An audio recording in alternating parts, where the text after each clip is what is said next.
Assalamualaikum warahmatullahi wabarakatuh. Perkenalkan, nama saya Sarul Arif Pamungkas dari kelas U NPM 2101201029.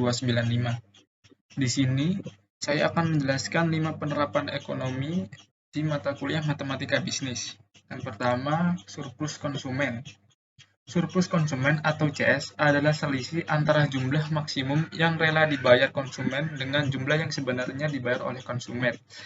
Misalnya, untuk membeli roti tawar, konsumen bersedia membayar 10.000, namun dia mendapati roti yang diinginkan di harga 8.000. Maka kelebihan harga sebesar 2.000 adalah surplus yang dinikmati oleh konsumen.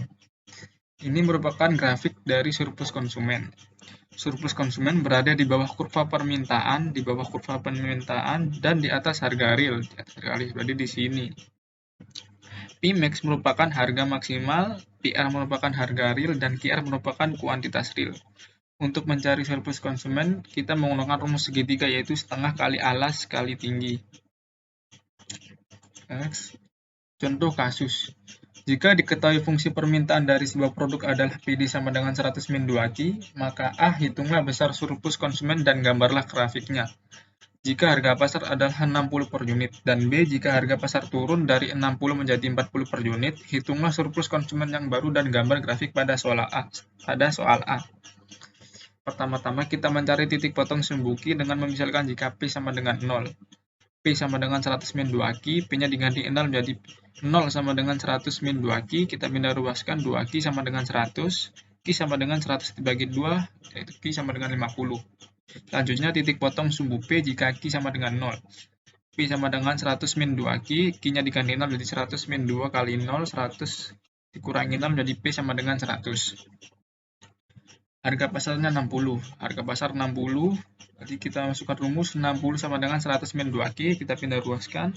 Q sama dengan 100 dikurangi 60 dibagi 2, Q-nya 20. Nah, kita sudah menemukan 3 titik potongnya. Pertama-tama titik potong sumbu Q. Q-nya ketemu 50 dan P-nya ketemu 100. Ini kita tarik, nah, ini merupakan kurva fungsi permintaannya. Setelah itu P-nya 60 dan Q-nya 20. Nah, berarti di sini surplus konsumen untuk soal A. Surplus konsumennya kita masukkan rumus CS sama dengan 20 setengah kali alas kali tinggi. Alasnya 20, tingginya 100 dikurangi 60, 40. Berarti 20 dikali 20 per 2 sama dengan 40. 20 dikali 40 per 2 sama dengan 40. Untuk soal B, P-nya menjadi 40, kita masukkan ke rumus juga, P 40 sama dengan 100 min 2Q. Kita pindah ruaskan 2Q sama dengan 100 min 40, Q sama dengan 30. P-nya 40, Q-nya 30. Ini merupakan surplus konsumen dari soal B.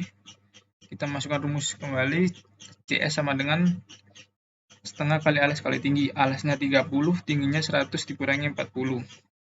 Sama dengan 90. Ini grafik dari soal B. Lanjutnya ada surplus produsen. Surplus produsen atau PS adalah selisih antara jumlah sebenarnya yang diterima oleh produsen dengan harga terendah yang rela diterima oleh produk. Misalnya sebuah perusahaan mobil rela menjual mobilnya dengan harga terendah 85 juta, namun terjual dengan harga 87 juta, maka perusahaan tersebut mendapat surplus 2 juta. Surplus produsen terletak di atas kurva penawaran, dan di bawah garis harga real, di sini. Untuk mencari surplus produsen sama rumusnya, yaitu setengah kali alas kali tinggi. P-min harga minimum, PR harga real, dan QR merupakan kuantitas real. Contoh kasusnya, jika diketahui fungsi penawar dari suatu produk adalah PS sama dengan 30 plus 6Q, maka hitunglah besarnya surplus produsen dan gambarlah grafiknya jika harga pasar adalah 90 per unit. Maka diketahui PS sama dengan 30 plus 6Q dan harga pasar 90 per unit. Kita cari titik potong sumbu P jika Q sama dengan 0. P sama dengan 30 plus 6Q, Q-nya diganti 6 jadi 30 ditambah 6 kali 0, P sama dengan 30. Harga pasarnya 90 jadi P sama dengan 90. 90 sama dengan 30 plus 6Q. Q kita pindah ruaskan, kita cari Q sama dengan min 30, min 90. 30 dikurangi 90 menjadi min 60, min kali min jadi 60, 60 dibagi 6 jadi sama dengan 10. Q sama dengan 10. Q-nya 10, P-nya 90, dan titik potongnya P-nya 30. Nah, kita tarik, ini merupakan kurva penawarannya, kurva fungsi penawarannya. Untuk mencari surplus produsennya, setengah kali alas kali tinggi, alasnya 10, tingginya 90 dikurangi 30, jadi 10 dikali 90 kurangi 30 dibagi 2, 10 kali 60 dibagi 2 sama dengan 300. Selanjutnya ada keseimbangan pasar dua macam barang. Permintaan barang-barang yang mempunyai hubungan substitutif atau hubungan yang saling menggantikan membentuk fungsi permintaan sebagai berikut. Q dx sama dengan fungsi Px, Py. Maksudnya jumlah permintaan barang X dipengaruhi oleh harga barang X dan harga barang Y.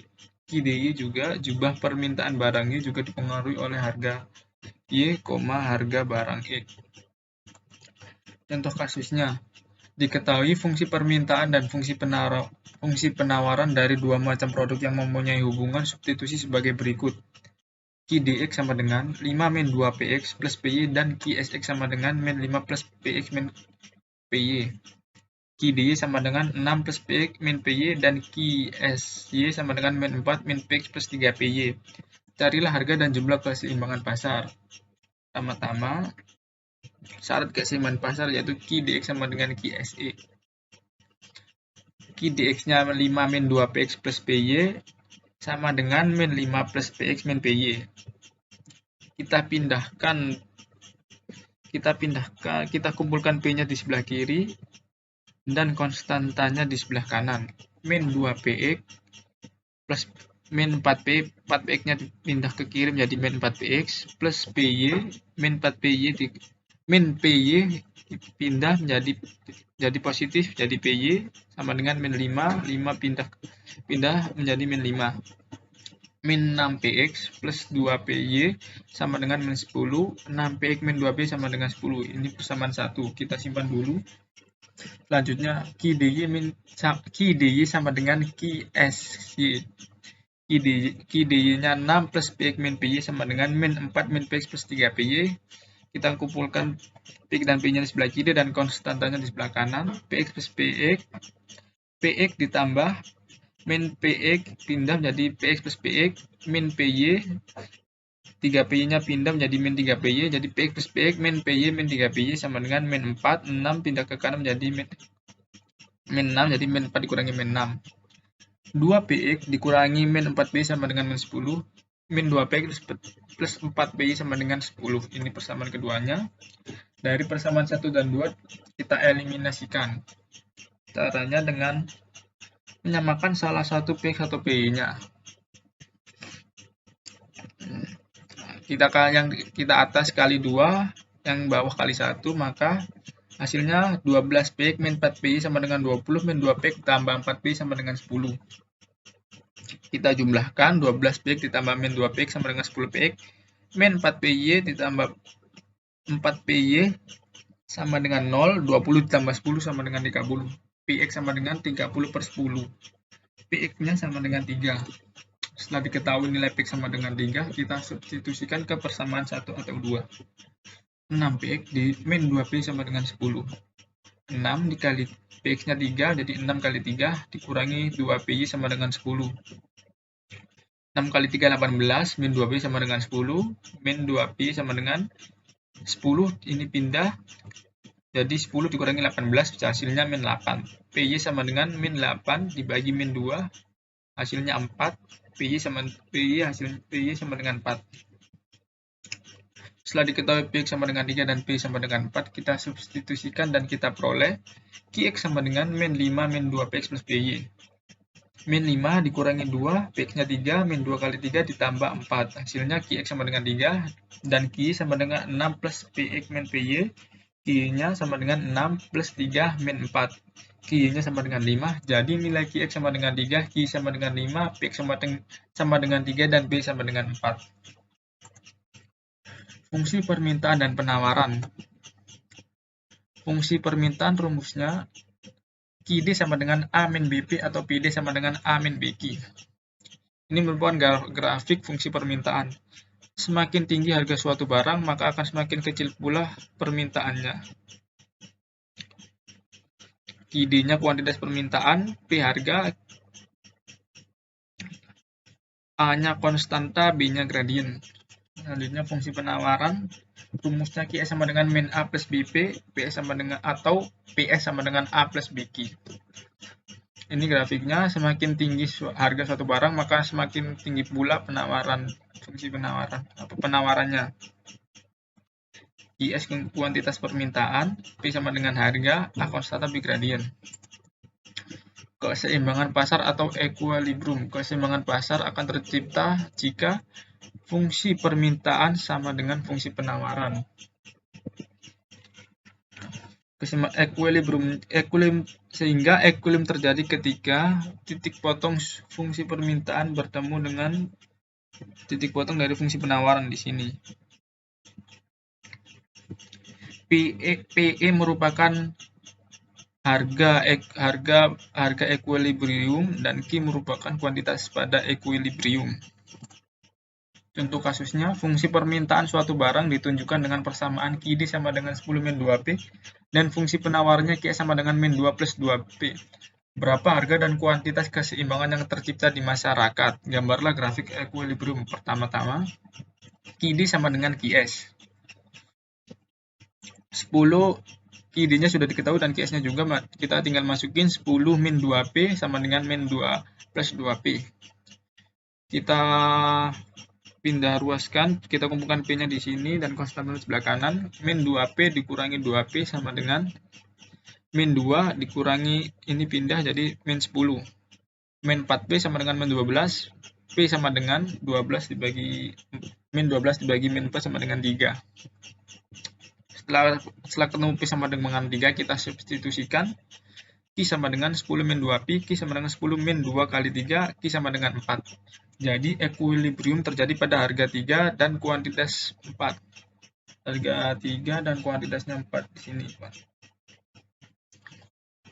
Setelah itu kita cari kurva permintaannya. P sama dengan 3 dan Q sama dengan 4. Kurva permintaan jika P sama dengan 0. QD sama dengan 10 min 2P, QD sama dengan 10 min 2 kali 0, QD sama dengan 10. 10.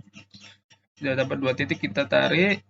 Nah, ini fungsi kurva permintaannya. Selanjutnya kurva penawarannya jika Q sama dengan 0, Q sama dengan min 2 plus 2P, Q-nya ganti 0, 0 sama dengan min 2 plus 2P, kita cari P-nya berarti min 2P sama dengan min 2, P sama dengan 1. 1. Ini titiknya kita tarik, ini fungsi penawarannya. Selanjutnya ada menentukan persamaan garis. Menentukan persamaan garis dapat diterapkan pada mencari sebuah fungsi permintaan dan fungsi penawaran. Cara menentukan persamaan garis ada 2 metode. Yang pertama metode 2 titik, ketika suatu garis melalui 2 buah titik, Q1, Y1 dan Q2, Y2. Caranya Y min Y1 dibagi Q min Y1 dibagi X min X1 sama dengan Y2 min Y1 dibagi X2 min X1. Kalau menggunakan metode 1 titik, Y min Y1 sama dengan M kali X min X1 jika diketahui hanya satu buah titiknya. Kalau mencari diterapkan pada fungsi permintaan dan penawaran, jika diketahui 2 titik, Q dikurangi Q1 dibagi P dikurangi P1 sama dengan Q2 min Q1 P2 min P1. Q-nya kuantitas, Q1-nya kuantitas awal, P merupakan harga, P1 merupakan harga awal, P2 merupakan perubahannya, Q2 juga perubahannya. Jika diketahui 1 titik, Q min Q1 sama dengan M, P min P1. Contoh kasusnya, suatu produk ketika harganya 150 akan terjual 10 unit, dan jika harga turun menjadi 100 akan terjual 20 unit. Tentukan fungsi permintaannya dan gambarlah grafiknya. Ya, kita ketahui yang pertama, kuantitas yang pertama ada 10, kuantitas keduanya 20, P1-nya 150 dan P2-nya 100. Kita cari dengan rumus tadi, Q min Q1 dikurangi P min P1 sama dengan Q2 min Q1 dibagi P2 min P1, kita masukkan Q min 10 dibagi P min 150 sama dengan 20 min 10 dibagi 100 min 150. Q min 10 sama dengan Q min 10 dibagi P min 150 sama dengan 10 dibagi min 50. Setelah itu kita sederhanakan atau kita cari Q min 10 sama dengan 0,2 bagi 10 per min 50 hasilnya 0,2. Ini dipindahkan jadi dikali P min 0,2 dikali P min 150. Q sama dengan 0 min 2P, ini dikali ke sini, ini kali sini menjadi min 0,2 dikali min 150 hasilnya 30. 10 pindah terus ke kanan menjadi positif, jadi Q sama dengan 40 min 0,2P. Kita cari titik potong sumbu Q-nya dengan jika P sama dengan 0. Q sama dengan 40 dikurangi 0,2P. P-nya 0 jadi seperti ini. Q sama dengan 40 dikurangi 0, Q-nya jadi 40. Titik potong sumbu P jika Q sama dengan 0, P sama dengan 40 min 0,2P, P-nya diganti 0, 0 sama dengan 40 min 0,2P, P sama dengan 40 dibagi 0,2 hasilnya 200. P-nya harganya 200, kuantitas 40 kita tarik. Nah, ini merupakan fungsi permintaannya. Terima kasih. Sekian presentasi saya. Wassalamualaikum warahmatullahi wabarakatuh.